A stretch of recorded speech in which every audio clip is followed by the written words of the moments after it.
Welcome to Unapologetically Yours, a podcast where we go deep on everything from spirituality to relationships and connection to business and belief systems. Because in a world where we've been taught to play by the rules, it's time to live unapologetically.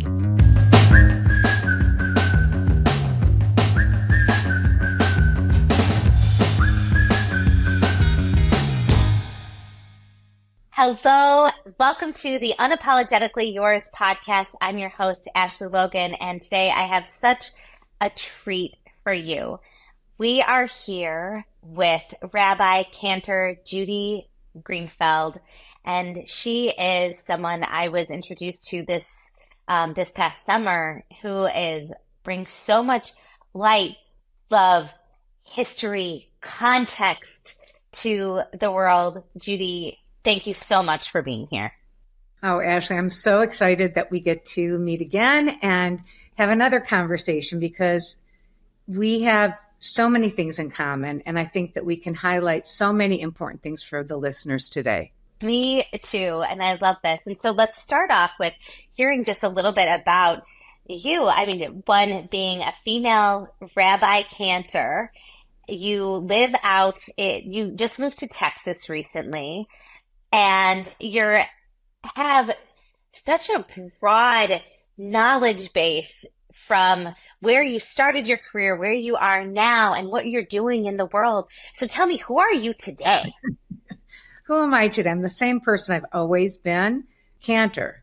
First of all, my website is rabbicantorjudy.org. That's first of all, so that you begin to understand that Rabbi Cantor is a newer title. People were not both before, but since synagogues have changed and some have gotten smaller, they can't afford to have both. And so people are going back and getting their whatever degree they don't have. Now, I say this because I spent 5 years in cantorial school at a seminary and 6 more years at a rabbinic school. And it didn't just get this online. I'm the real thing. I loved every minute of it. And it's like saying writer, producer. And so there's not a lot of us, but it's more and more. And I was in one of the first classes to do this, and I love it. It's really, now I understand so many of the different feelings that rabbis and cantors have towards each other. So that's so interesting. I'm like this. Yeah. Well, I think that's so interesting because you have the theologian aspect of it, but then you also have the musical aspect of it. And I think that what I know about you is that you practice sound healing, correct? And play the singing bowls, which is something that we have in common. And to be able to, so many people experience spirituality through song, and for you to understand both the historical context and the emotional feeling that comes from being connected to the traditional aspects of religion, I think that's really powerful. That it adds a whole new layer of depth to you. Yeah, I find it fascinating. And it's one more way to reach someone else. It's one more way to have some kind of communication because we are missing each other. Many times, if you're not exactly in somebody's scope or if they don't understand who you are, you get missed. And the most important thing as a teacher, and you're a teacher too, is that we want to be able to communicate, and you have to meet somebody where they are. And all of these different qualities, I've spent a lot of time looking and watching, listening to rhetoric, listening to language. How do we reach this next generation and let them know that it's not just a passing phase? We're giving you something that's rooted and that has been around for a very long time. It's ancient and it's gotten corrupt along the ways. And we're sifting out the corruption and the fact that it was patriarchal only, and showing, the truth about the development of religion. Or that's what I'm trying to do. Wow. I mean, no small task, but it's so profound and so important. And I mean, I think that what you said too is that just the general corruption of religion and spirituality, maybe less to spirituality, but religion certainly, because of what you said, patriarchal only. And I think that imbalance is is something that has really impacted the trajectory of the human experience. And so I'm interested to know how you're tugging at those threads with not just young generations, but also people who are, older and set in their ways, and teaching them to embrace the oneness and more balance of masculine and feminine as it shows up in religion. And also innovation, creativity, and updating. And I'm going through it right now. I have a beautiful new community, and I finished a community. We completed 15 years in Los Angeles, and they got used to me breaking the myths and the boundaries. We were a synagogue without walls. And for many years, people would ask me, well, when are we getting the building? And I'd say, never. I don't want that. That's going to be a waste of our money. And my goal was to show them that God shows up anywhere that you open space. And that's why it was called the Nachshon Minyan, because 10 is a minyan, which means God will show up. And also, you have to be able to take your temple with you. Wherever you go, you don't just have a certain behavior in a building. You walk it out in the world all the time. And that was a big part of the teaching that I did. So this new community, I'm very different in many ways. And they hired me for that reason. And they're scared. Like, there's some things that make them uncomfortable. And I'm doing it very slowly, not doing too many changes, just peppering it in slowly so that they trust me. Because you have to build trust first. Oh, absolutely. So for those of you listening, so Judy built this whole community over 16 years in Los Angeles, and it was wildly successful.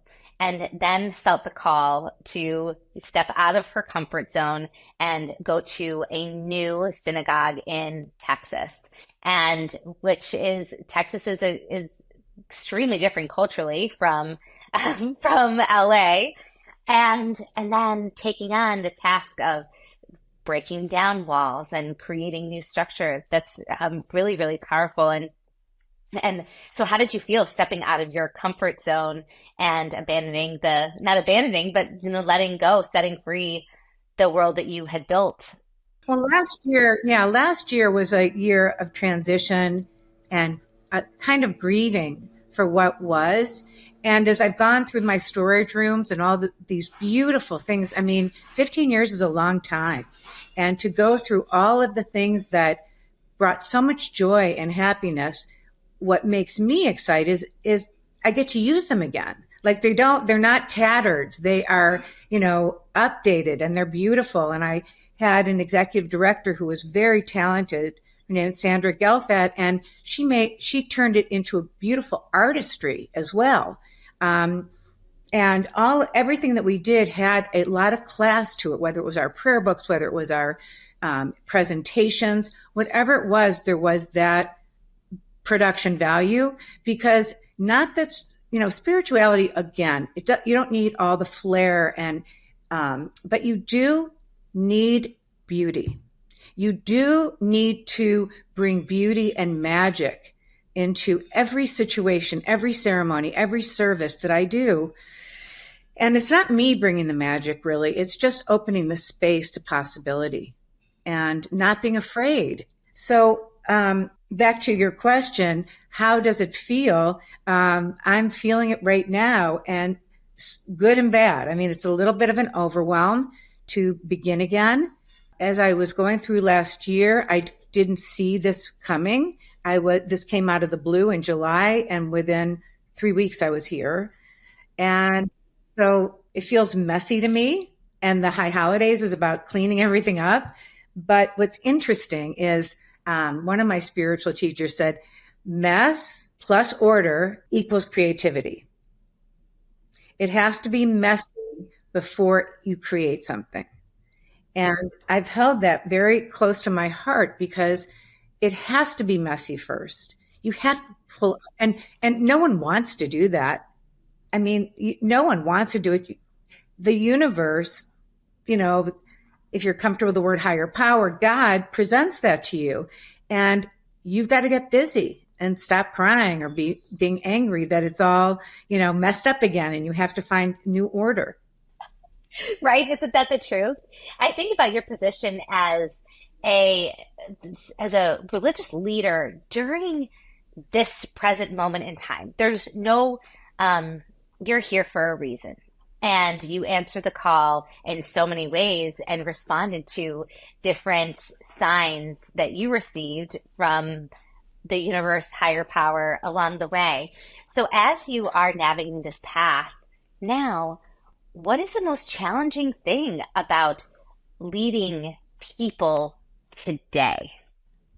The most challenging thing, because I'm a sensitive person, is not taking to heart when people don't like things. Mm, The criticism, and there's always more complaints than there are, or maybe we hear the complaints more than we do the kudos. And it's interesting because even in the beginning of my other congregation, there were, oh, this isn't right, this isn't right. And then 3 years later, no one cared. And I would take it so to heart and try to fix it. And I think that is the hardest thing, is not everyone's going to like you, which I don't like, but I have to. And that I've never done this before.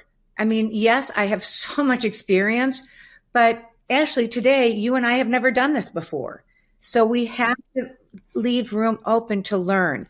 And it's me talking to myself and reassuring myself about those things. And, I think successful women, it's hard for us to, A, find time to take care of ourselves, and B, know how to do that self-talk. Maybe some of you do. I just know for myself, I need to, when your time is down, when you're driving, I need to have a God self talking to me, like, or a cheerleader, or, yeah, Judy, this is great. You've never done this before. What else would you be doing? The things that you want someone else maybe to say to you.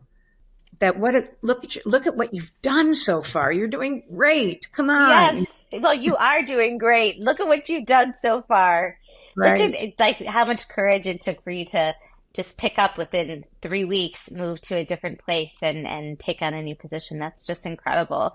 And there's two things too that for you that I think about is one, as a person, you as a whole person navigating this world and how that feels for you, but then also your responsibility as a leader to think about what the experience is like for other people and to draw them in to the synagogue and to religious practice.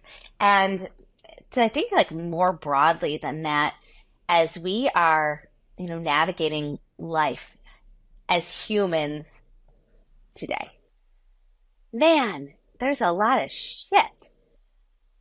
There's a lot, and it's hard.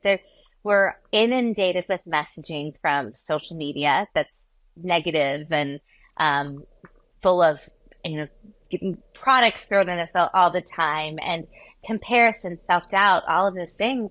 And then not to mention this, lack of villages that many of us are experiencing, kind of living in these solo homes and institutions and not experiencing that like kind of tribal aspects that probably human beings were designed to have.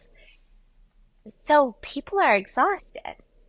So how do you nurture and advise your congregation to look on the bright side and to remember to love each other?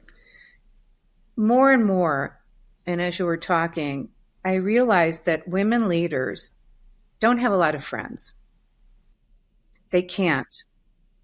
And that is, and just even talking to you, Ashley, and the podcast that I've done, I have like this fantasy dream that all of us are going to come together and have a good chat or have a good retreat and get our massages and say, yeah, you keep going, because we're all preaching from our pulpits in a way, and being open to what is going to create a successful, happy, meaningful life. So I'm looking for these little villages, like you said. Yeah. I happen to be in a place where most of the people are volunteering, and this is a synagogue, not unlike my own, that is grassroots. But I feel that it's so important to nurture a community around you that you trust. And there's lots of different communities. Now, I'm not saying that your community has to last forever. And I'm not saying that you can't step into new communities. I have a group that I just traveled with to Peru and Egypt and Bali, because these are my spiritual sound healers. And we like each other. We are in search of these interesting places, these ancient cultures that have so much to teach us. And so that's one community that I love and am nurtured by. Then I have a temple community of people who want to learn and who are supportive. And you're always, I think, in this world finding new communities, and you have to ask yourself questions. Am I giving too much? Are they giving to me? Is there, a give and take? Is it time to leave because I'm just not being nurtured the way I was? Are they getting mean? Every month I kind of reevaluate where I am and who's there to support me. And it's not easy for me to ask for help.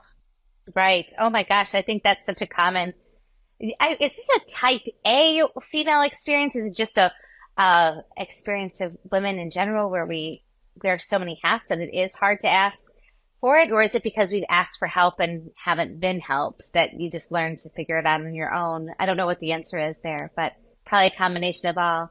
Yeah, I really do. Or you've asked for help and you really haven't gotten help. They've made it worse. So, oh yeah. Yeah. I don't know what's worse, is just someone just ignoring your cry for help or someone helping and then doing it bad. Absolutely. I totally agree. So yeah, there is that fear. And you were saying about the power plays and what we see on social media, and everybody looks like they're doing great. And then you look at yourself, and this comparison is probably it's a disease. It's a terrible disease, the comparison syndrome, because people can do a really good show out there. But if they're not walking their talk, which is hard to do, by the way, because we're all hypocrites. I'm going to tell you, I am too. I find myself saying one thing and I'm like, are you serious? You just spoke about, walking with grace, and this is not grace. And it's the ability to stop yourself and go, oh, why aren't you walking with grace? What happened? And not screaming at yourself. It's that gentleness that we have to call on, especially when we're that busy and we have so many things pulling at us. And that's why I love these interviews too, because you remind me of what I already know to do and have used these tools, and then you forget. And we need to remind each other we have everything we need. What we don't have, we will learn. Wow. That is really powerful. That's really, really significant. And it's so interesting here that, we as leaders, as people speaking from whatever pulpit we might be speaking from, knowing that it's hard, that I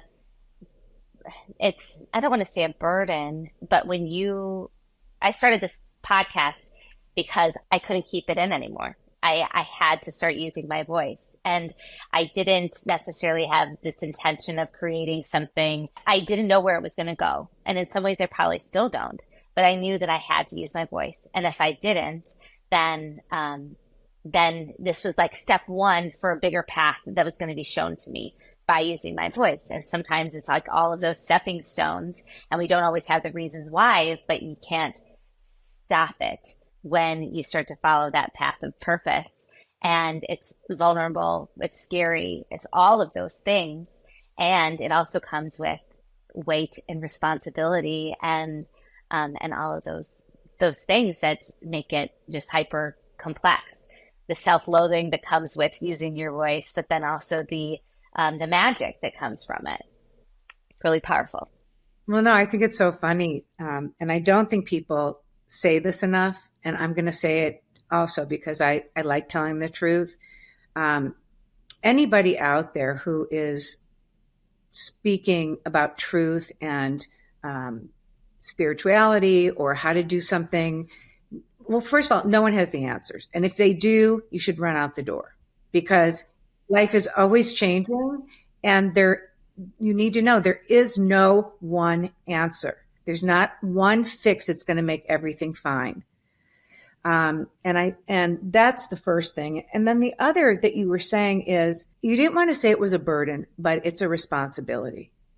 It sounds so great. Oh, Ashley has this great podcast and whatever, but people don't know what you go through in order to show up and to do this every day or every week, and keep consistent and keep fresh. Outside of you showing up, the work that goes into this to get you here is unfathomable, because you think about it, you sleep it, you eat it, you have to be this successful.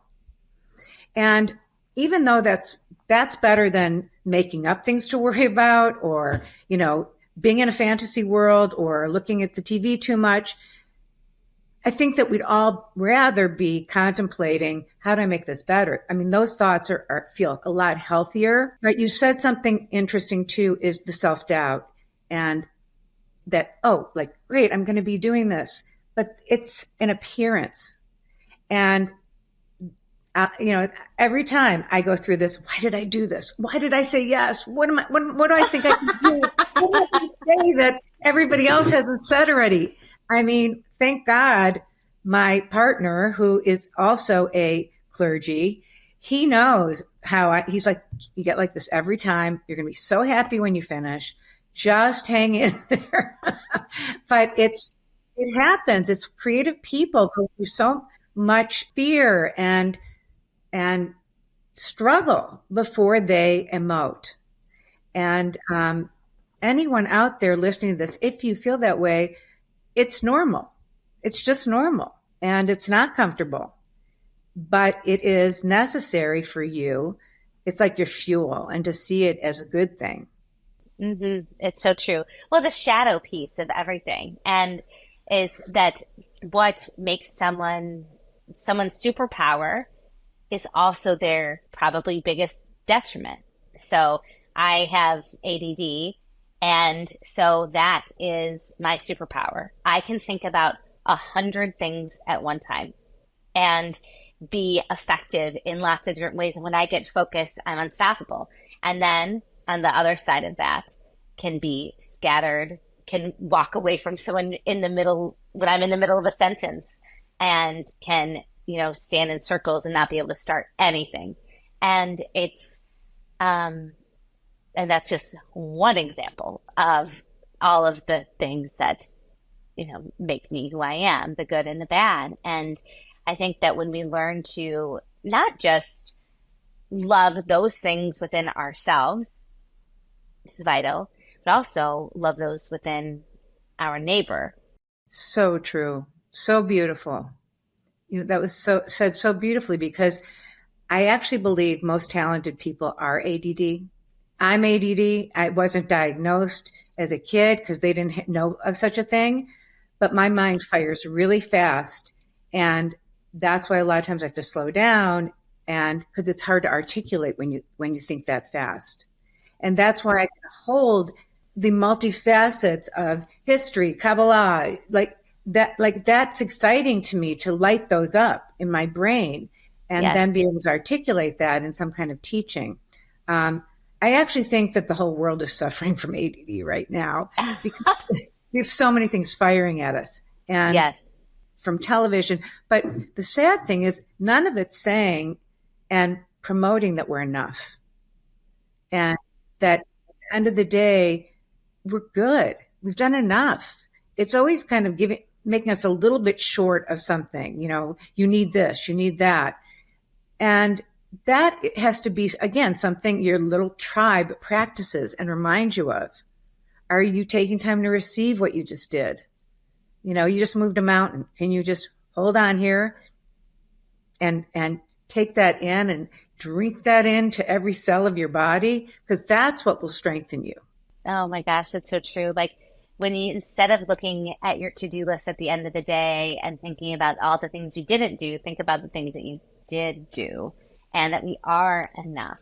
And not just how we look at ourselves, which is so important too, but I think that we're also, when it gets ingrained in our brains that we aren't enough, then it creates a culture of comparison and a culture of, measuring sticks. And when we're always sizing up everyone else to see how we fit with them because of the messages that were served, it makes it really hard coming back full circle to create the villages, the communities, find the places where we fit. And I think it's part of the reason why some of those systems are crumbling because of how deeply insecure our culture is because of those messages. Yeah. Yeah. And the other side of it is, what happens if you think you're enough? And I can tell you, when you really push on that, you get afraid that you're not going to be better. Like there's a fear like, oh, what if I did enough? What if I don't have to work? What if you didn't have to work hard anymore? What if you were just, what if you made it? Like none of us even knows when we make it. Right. And, I was sharing this with my son, and I think that it's really sad. When I created that community in LA, I didn't know how successful it was until after.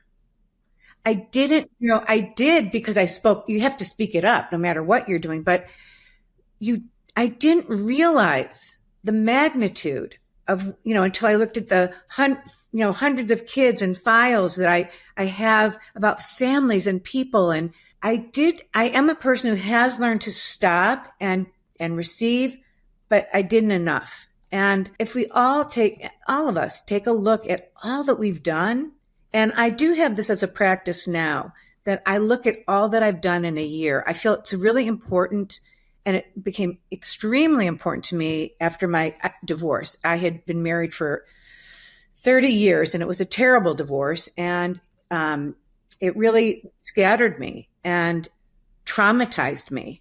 And what I did from that moment on, and for the last 8 years, is I tracked time because I wanted to not skip steps. And because I didn't want to go back and have to do this again. So I sank into the sadness. I sank into all of it and felt it. And it was, and I don't want to ever do that again, but I did take on a practice of tracking all that I did. So for example, and even in COVID, it's like your day would go by and you wouldn't even know what happened. So I had my 15-minute rule. If I could do something for 15 minutes on the list, I could do it. Like you can do anything for 15 minutes. If I had to make phone calls for 15 minutes, if I had to practice guitar, if I had to practice, my voice, I gave myself that 15-minute rule so that at the end of the day, I could say, okay, I touched on each one of these, because really that's all you have to do. And that became my practice. Then it was like, for a half an hour, can you do that? But that's the only way that I could remember that all that I had done. And to put myself in those little, in those sections of time. And we have to look at our lives that way every month, to just stop and go, okay, what's my goal for this month? Like in the beginning, we're in the beginning of September, sort of. We're actually in the middle. It's the high holidays for the Jewish people. And it's a time where you do look over your year and go, hey, how did I do? And where could I get better? And it's interesting because, and I know this in many religions, it's all about atoning for your sins, which I just can't stand that. Okay. It's like sin. That is such a downer. Who wants to go and atone for their sins? Unless you feel super guilty. I don't know. So I say to my congregants to think of sin as toxins. Oh my gosh. That changed everything for me. And when you are atoning, look at the word atonement, and it's at-one-ment. Those two things changed the whole thing for me. Because if you do find out what toxins you have, you can remedy them. And when you sing about the litany of things that you may have done, or you as a collective, it's the low grade stuff. It's not like the big sin that I did, unless you did, Yes. right? And Yes. so it's the low grade ones in your character that are flaws that if you look at now, just even look at them, it's nipping it in the bud. It's like preventative medicine. That's what I want to convey to people so that they begin to look forward to it. So they look forward to a religion that really cares about giving you another chance and doing it better and not having to be perfect. But I must tell you, we're human beings and all the wrong things happen. You know, people feel bad about themselves. And, you know, we tend to do that. It's so easy to go down that rabbit hole. And that is my goal, not only for myself, but for the people that I minister to. I want all of us and you, and what I love about this show, Unapologetically Yours. I read in a text that I was reading, it's called Musar, and it's a part of the Jewish religion that got lost during the Holocaust, right? And it's about looking at yourself, your interpersonal qualities. And they define humility and as one of the greatest things that we need. We all need to have that. And I remember thinking humility sounds like being humiliated. And so who wants to be humble? Like we have to show that we have, like, you know, that we got our shit together. And we don't want to show that we're humble. We'll be vulnerable. But humility isn't that. And it's not humiliating. Humility is being the right size. It's not too hot, too cold. It's fitting in your chair. That's it. Oh my God. It's the Goldilocks of expression. Yeah.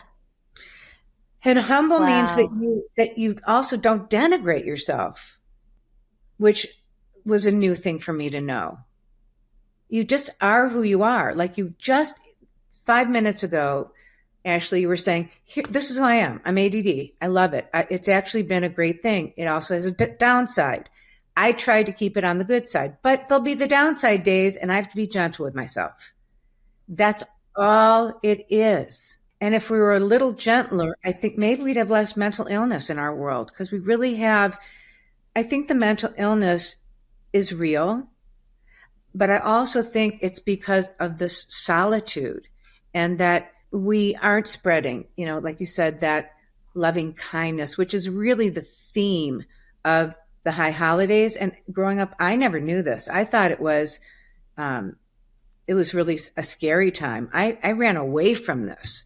And what I've come to know, because I've done so much self work, is that it's so cool that it's self analysis or self, looking at yourself is inherent in the ancient traditions. Like, look at yourself. You have to go inside. And my meditations, let me fall into who I really am and not call it names. Like, don't judge it. And this is the time quote of judgment. God, who will live and who will die? Well, those were like techniques that are ancient, that sound so old and so out of date. And they were very parental. And we don't need that anymore. We need more of like love and loving your neighbor, which is what the Bible's all about. And learning I want to know about what your religion is. And I want to know what you grew up with and what you have to refine and update and make your superpower that you can lean on when things get rocky. Because the one thing about religion that I love, it's not a fad. And it is multifaceted. And it moves with the times, because the Torah, the rules, the halakha, the laws, they are updated. They are updated. There are amendments to the Constitution. The Constitution's based on the laws of the Torah. And with even with people who are gender, all of our gender issues, it's all been changed. There is new languaging coming out to include different genders so that they don't feel like they're on the outside. So people feel represented. Yeah. Yeah. What I'm so interested in the high holidays and the fact that this is a time of reflection, deep thought, and atonement in some ways. How can those who are both Jewish and not Jewish learn from this practice? So I don't know if all rabbis do this. I came into this work late in my life. I did this when I was 40. And the work that I did before that was a lot of spiritual work. And I was a physical trainer. I was a professional dancer. I learned these through more of the physical because I'm much more kinesthetic learner. And I created a very easy, like, here's something that you can write down. I've never seen that done. That's why I wrote it. I don't know who else is out there giving people those kinds of tools. And it's based on the great Maimonides. I mean, he said in forgiveness, because this coming Saturday or next week starts the high holidays. And it's like doorways that you're going through. That's how I see it. And it starts with the holiday of Slichot, which means forgiveness. Now, that is one of the most misused words, but isn't that interesting that that's the first gate you go through? Why do we need that? Some people, like your head would go, some people they don't need forgiveness. I'm not giving them forgiveness. But when you really sit down and look at it, it's for you. Yes. It's for Oh my gosh. You have to get it off of you. So true. And you're not letting somebody off the hook, but you're stopping the story. Oh my gosh. Yes. Thank you for saying this. Thank you for connecting it back to the story. Because when we are in a state of, a state of anger, a state of scarcity and resentment, the stories that we can come up with, how we can tie someone's basic actions to something negative, that we can create our own meaning, write our own stories that are just simply not true. But we're sure they're true because we know. Well, we are sure they're true. And it can have such a toxic, and the weight of that negativity is so vast and so not worth it. So unhealthy. Like you think about the times like when you're stewing about something that someone said or something did, and then you have a conversation. I'm sure you've got a million examples of this, where then you go and have a conversation and they're like, I had no idea I even did that. And because they were worried about their own shit or something else that was happening, or the conversation that they just had with their mother, the diagnosis they just got. And we're talking about this on a basic level.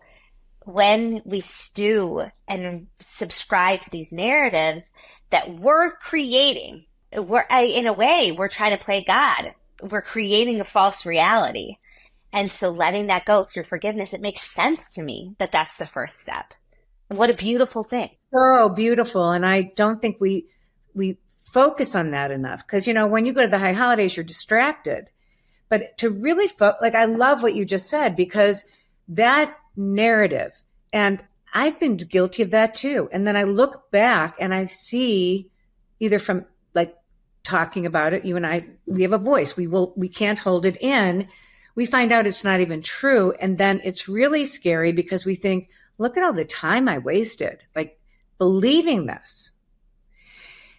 And that takes a lot of courage. And it also takes a strong human being, a spiritually strong human being, to say, I'm being blocked by this. Or, sometimes you're like, why do I feel so exhausted? And I actually think it's very physical. I think that there are strands that are stuck to your heart. Like when you are stuck in these different scenarios, you're leaking energy.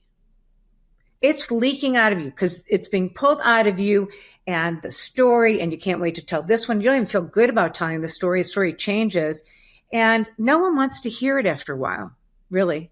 They're tired of the story. Even if it's gossip, even if it's saying, oh, can you believe that person? And, we'd love to hate people because it charges us. It's a negative charge that we can say. And I'm guilty of it. So I know, and I know from my own experience of, well, and because I take a lot of time alone, I recommend this to everybody, to look at those places and know that it prevents them from being in the present. Oh my gosh. That is like so profound to me. And I love that I love that our conversation has taken us here because it is, my mom always said, of course, if you can't say anything nice, don't say anything at all. She also said, if you say anything bad about someone, it will get back to them. Count on it. Count on it. And so that's how I have operated as an adult, is really, really, really making sure that I am not speaking ill of other people when I can help it. But the times when I do, it doesn't feel good. And I have noticed that if I say something about someone else, I'm really, really sensitive energetically to other people and how they feel. And it's, again, a superpower, and there's two sides to every coin. I can feel the shift in their bodies when I say something negative. I can feel their vibration dim upon receiving something that is negative. And I regret it. I notice it and I regret it. And if you are someone who's out there spreading gossip and spreading and sharing things that are untrue, and you're doing it all the time, it doesn't reflect on the person you're talking about at all. It reflects on you, the person who's sharing that information. Not only how you feel about yourself and your security in your community, because then you start to wonder who's talking about, is what you said safe? Is it out there? But also the impact that it has on the person you're talking to and their ability to trust that you are safe to be around. Yeah. And that is a practice that you have to be very conscious of in order to break. Because that's how some people communicate with each other. Oh, what's the gossip? And I mean, in looking at friends, I saw that kind of, it's mean talk, even making fun of them. Like I had a family that's a whole other subject, but it's just, that it's just not kind. Right. And so those are the things that we have to make sure that we're not close to, because those are the toxins. Those are the things that we not only need to release, let go of in ourselves too. And remember, we can't always do that. I mean, I have to pray a lot to say, please, God. And it's just that simple. It doesn't have to be like a ornate prayer. It's, please, God, help me to watch my words today.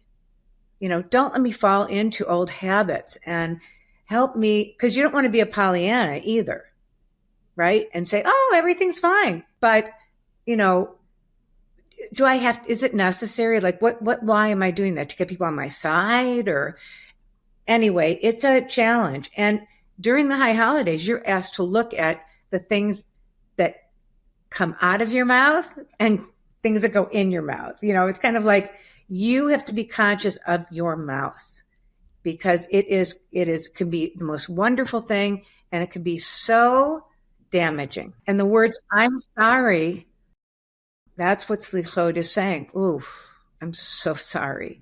And with the principle of Maimonides, he was this brilliant, he lived in the 1100s, and he was a doctor and a rabbi who lived in Egypt. He was brilliant. He was just, and he was all the ancient writings are based on what he had to say. 1100s, I mean, think about it, Crusades. It was just a most horrible time. He was so brilliant, and he said, also forgiveness is interesting because there's four kinds of forgiveness. I wrote about it in my first book, Minding the Temple of the Soul. Talk about how difficult it is, because one is that you have to forgive, right? And then you need to ask forgiveness from some people, and there's self-forgiveness. But if somebody says they're sorry to you, 3 times and you don't accept their apology, you're finished. That you're done. You did all that you could do. And that's important to know too. If we have done something bad and we've really had remorse about it and tried, we need to be released because people like to hold you captive. And that's not fair either. Right. Yeah. Wow. What a special time of year. I don't think enough people know about this. I don't think enough people understand what this is. They just think, oh, I have to sit in temple for 3 hours. That's really, and they don't understand the prayers.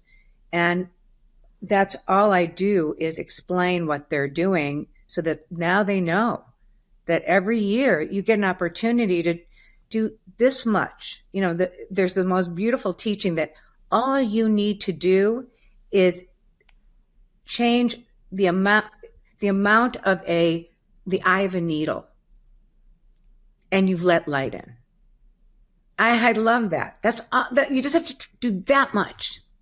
So I do believe that in terms of like how we get off course or back on course in life, I don't necessarily believe that it's these giant actions that set us off our path. It's these micro actions that shift us away from our own integrity, our own purpose, or the light. And like not picking up the phone and calling the friend and then doing that over again, or checking in on someone, or, showing up in the highest integrity. It's these micro shifts that take us away and take us closer. And what you said, I haven't spoken about that very much, that it's not moving to joining the Peace Corps and that's going to suddenly make you a good person. It's not that. It's the micro shifts. And what you just said, this little tiny bit, this one little shift can let more light in, let you be a vessel of light. And that's really, really, really inspiring, because it takes away the fear factor of what do you need to do to be better. You don't need to go spend every Sunday volunteering at a soup kitchen. Sure, that helps if that's what lights you up, but is it extending love and kindness to yourself and the people around you in the ways that are accessible to you? Those are the shifts that you can feel in your body when you wake up in a good mood, that you feel it when your neighbor lights up when they see you, when you have an authentic conversation. All of that matters. Yeah. Yeah. It's so important. So important. And I love that you said, it's a smile. It's one comment that can change somebody's day. I love those little things. I'm a big believer. It's the little things in our lives that really make the difference. The little things. I'm a person who I love the hems, or or looking at the linings. Like, the lining is exciting, I will buy that outfit because I love the things that are kind of hidden that you don't expect. It's one of the reasons I love studying the Bible, Torah, because there are these, you go deeper into deeper and deeper levels, and it's like these little secret things that are maybe in the numerology, and it's just so much fun because it shifts everything. Just like that one word, just looking at the word and shifting it a little bit. And this season is called the time of turning and returning. And it's kind of a polishing of self. And I like thinking of it as a polishing. I'm just polishing, got a little tarnished, I wasn't my best self, and I'm going to try harder. I love that. And I love that this comes literally at the time of year when it's most natural for us to do that, in the fall, to start thinking about what we can shed before going into a season of winter, and where we can rest and recharge and recalibrate and build a stronger foundation to do this all again. It's really beautiful. I'm curious. I know that you talked about your intimacy with the Bible and the Torah and how you've studied it. And we've had some great conversations about this. So what's a passage? I guess I'm going to ask you two questions. I'm going to kind of give you a chance to tackle it however you please. But what are some passages lately that are really sticking out to you that have maybe been misinterpreted or that you're shining a light on with, you know, investigating it from that lens of deeper thought, deeper connection, and maybe even I'd love for you to explore a little bit about how the misinterpretation of some of our religious ancient texts has been a detriment to religion today. What's funny is that I sometimes refer to studying Bible, studying Torah, as watching a mini series that we watch because it's ongoing, you know, all through the year. Every week we have a different chapter of this ancient text that is a scroll, you know, that was written down, that captures stories that are not only literal stories, some think that they're literal, but they're metaphors and they transcend time. This last part of the Torah is where we're at. Moses and the people are just about to enter the land of Israel. So interesting that hasn't changed because there's always, you know, fighting there. But we just read 2 weeks ago a chapter called Judges, Shoftim. And who wants to read about judges, right? It's just kind of, most people just don't even study the end of it because they think it's so boring. And it's a repetition. Deuteronomy means repetition. But if you don't have the backstory, and if you don't know how we got to this repetition place, it's boring and it doesn't make sense. If you tune in at the wrong part, you've got to go back and find out how we got here. So one of the things that I found extremely upsetting is that Moses doesn't get to go into the land. He's taken the people all the way through. He's put up with everything, the complaining, he's put up with everything. And his sister and his brother have already, Miriam and Aaron, his support system, they've died and he's old. And God says to him, and there's a whole new generation, and God says, you know, you don't get to go into the land. And he pleads, you know, and it's kind of out of his character, but he is really like heartbroken. And it made me think about our expectations. Like when we get really disappointed and we think, well, we should be further, or we did all this work and we don't get to go to the promised land, really? And how disappointment or these unreasonable expectations can throw us into an angry place or into all this unfairness.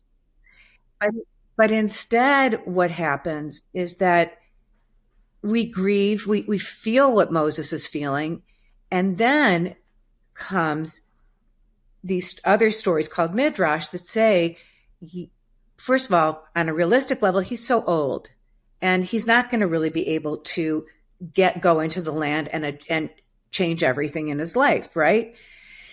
He had a purpose, and he fulfilled that purpose, and he was done. And he didn't know he was done. Like, think of the people who hang on way longer than they should, right? And so in a way, God kind of said, hey, don't do that. You know, just like be filled up with what you did and what your purpose was, and you fulfilled it 100%. And then I also had this little vision in my own head, and I think I read it probably in mysticism, that God took Moses up on the mountain and shows him, you know, this is the land and this is what's going to happen. But he gives him the ability to see from one end of the universe to the other, right? He gets to see all of time, and he gets to see how he benefited a people, a history. And I thought, you know, if you got that chance and you saw that what you did was worth it, you'd be like, oh, good, I don't have to go into the land. Done. Like, great. I'm just going to sit over here and take some quiet time. Y'all are good. Right. And then it goes from there. Yeah. So it's so I funny. thought, you know, if you were That's really beautiful. if you were given that, there would be a feeling of completion. And there's no better feeling than you completed well. I mean, even for myself, to complete my synagogue in LA and to go to the next, I feel like I completed well. I took my time to see it's the time. And swallow the reality of what has happened since COVID and all of that stuff, really believed it, and that it had nothing to do with my ability to succeed or not. And I think that that's something really big. And for the listeners, and if there's people who are in startups, and because I know that there is, or in business and your business changed, it's very difficult to adjust to what's really happening because of the economy and all that. And all of these startups, well, they were so excited and so exciting. And there's a reality. You have a shelf life that is hard to accept. And it's important to talk about it. And Moses exemplifies this. The story exemplifies this, that we have beginning, middle, and end, and that is life. So I don't know. I had never seen it that way. And it could be interpreted that he's just angry, and how could God, what a terrible God, and how does this happen? I don't believe everything is for a reason. I believe everything is a learning opportunity, but I also think that's in hindsight too. But these stories are so interesting. And every year when I come back to them, remember, like this, you're doing this story over and over. There's so much that applies to our life. There's so much that's going on. It's like an echo, and a ripple effect of wisdom that we are privy to. And as you can see, that's one of my favorite things to teach about, because I always need the reminders. That is really, really, really interesting to me. And such a beautiful reframe. Such a beautiful reframe. And because think about all that story covers, even just from our conversation. Like, someone could create this story that God is bad, that Moses is grouchy, that all of these things from it, when really it's just like this peace, trusting that he had the information that made him make the best decision for himself. And that in itself is so beautiful. Well, he did not want to, he was a reluctant leader, but he was the best. And he was known for his humility. And also, just kind of going back to what you said before, Ashley, that leadership may look great and grand, but it is a responsibility, and it's not easy. And, people will be the first, to be criticized, and, you did this or whatever. And to even give ourselves a break, like, hey, going to make lots of mistakes. I'm going to make a lot of mistakes. I've never done this. I haven't been here before. Those are the things that I recommend, like 1, 2, 3, like, it's not about you. It's the other person's reflecting on you. You're doing the best you can. You're great. Those are the tools I need more than anything. That's so beautiful. And I love that. Thank you. That's a perfect 1, 2, 3. Now, I have a question for you, just shifting gears for a second. I know that you and I have this shared love of music and sound. Tell me a little bit about your journey as a sound practitioner to Cantor, and how music has impacted your life and how it touches your heart. I never thought of myself as a professional singer. Like, I danced first. And in order to develop my voice, I really had to shut down the dance part so that I could put it into my voice. And I had to really work with people who were very hard on me because I didn't have a developed voice. And I still am fixing some of the damage of those teachers. Cause I don't know if you experienced it, the ballet bar, but those teachers were, really awful. They would hit you with and say, no, Savransky, that's not it. Cause my maiden name was Savransky, pull your stomach in or fight, whatever. But, so I did, go to teachers that were very hard on me, and also to go into the cantorial profession. It's not an easy thing. I mean, I thought I could always sing and I love Broadway and all that, but the Cantors are, it's really difficult. There's a lot of things that happen, behind the scenes that we don't see. Let's put it this way, it's a lonely road. But again, you have to have people who support you. And so the beauty of cantorial music is that it has such a vast history, and that a lot of what we call the melodies or the nusach, it sounds a lot like Gregorian chant. It did cross over in Europe and come to us in different ways. And there's a lot of different composers that people haven't heard of. And unfortunately, in the synagogues, there is music that people hold on to and need to hear that isn't really good music. They hold on to tunes that are, if they don't hear James Taylor's You've Got a Friend, they feel like they've been ripped off. And so that gets old. And so that's been the hardest thing, is to introduce new music. And I love that I can work with babies and kids. Like, I know all the children's music, and then I know some beautiful classical things, and then camp music. And I really, that's a communication thing. It's so interesting because you also, so your background in music isn't just through formal training, but as a sound practitioner and taking trips to Egypt to explore that more. Because one thing that maybe listeners know or maybe not, that the pyramids in Egypt are actually perfect sound temples. It's just crazy to me that the complexity of those structures. So how did you get into sound as a form of healing and Okay, so I yeah. I play the guitar. I mean, I love playing the guitar. And I love musical instruments as well. During COVID, there is a sound healer in Los Angeles who I really loved, and I felt shifted when I went to her sound bath, Susie of the Copper Vessel, and she's magical.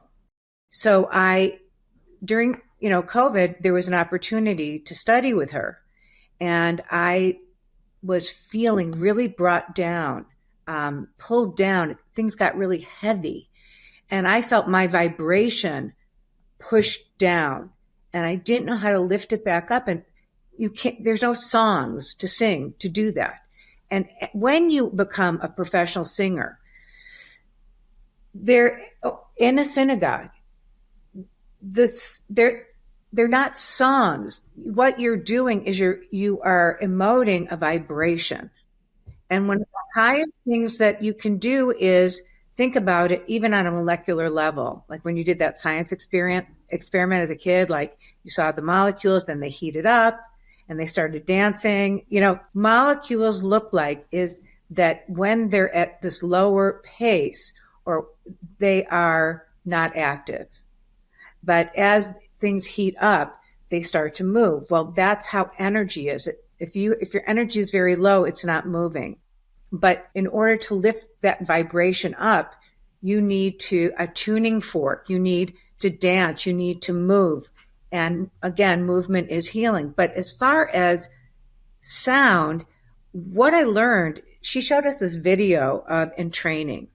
And I saw how I guess it's a monitor that was like a TikTok that was going on. And she said that as sound healers, we are like a tuning fork. And how I was watching how this monitor, all of them were ticking in different directions, but they all started to tick in the same direction. And I know from having guitars that if you pluck a certain string, all the other guitars will sound that G string, let's say, or E. And so we become tuning forks. And as I was working with the sound, I felt better. I felt clear. I felt different. And I was doing it for myself. I didn't plan to share it because I thought people would think it was weird. But these particular sound bowls are crystalline sound bowls that are infused with herbs and with different oils and with different, they're fascinating. And oh my gosh, these sound beautiful. You'll have to share a picture. I will. And they have different metals in them. So not only when you're listening do you hear this heavenly sound, but you're also through your ears are changing the wavelengths of your brain. We are sound. The Big Bang was the first sound that created the world. And so when I started to play them, it was really that visceral feeling. And then I realized that people felt so tired that all they wanted to do was lay down. There was no prayers to say. That I just said, you have to do anything. Just lay down and listen.